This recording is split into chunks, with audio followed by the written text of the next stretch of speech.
O ayan guys, magluluto tayo ng flat Mickey noodles lapad. O ayan, at eto ang ating mga ingredients. Eto ang ating sibuyas, eto ang ating chicken, nakamarinate sa paminta at soy sauce. Ito ang ating pork, nakamarinate sa paminta at soy sauce. Ang ating hipon, ang ating shiitake mushroom, at ang ating, nakalimutan ko pangalan yan, carrots, at chicharo. Ayun, naalala pa din. At eto naman ang ating kawali. Lalagyan na natin ng mantika. Ilagay natin ang ating pork. Ilagay natin ang chicken. Guys, lagay natin ang sibuyas. Lagay natin ang shiitake mushroom.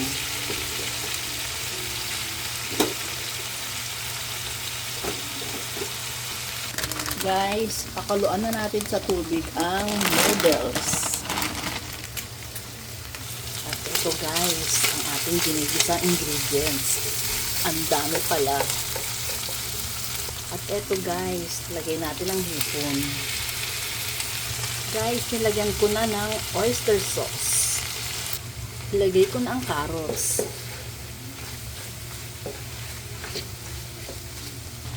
Guys, lagay natin ang repolyo. Ito na guys ang noodles, kuluan na siya. And then, ito ang ating gulay.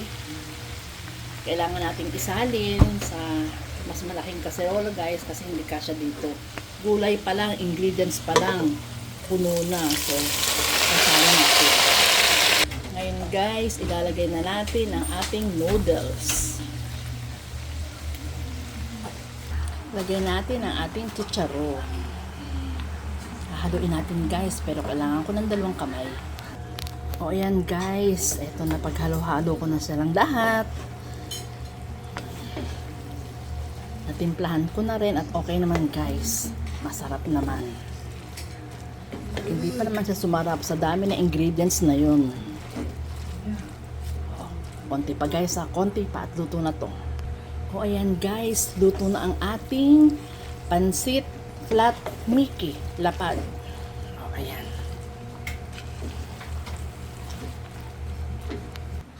O ayan guys, luto na.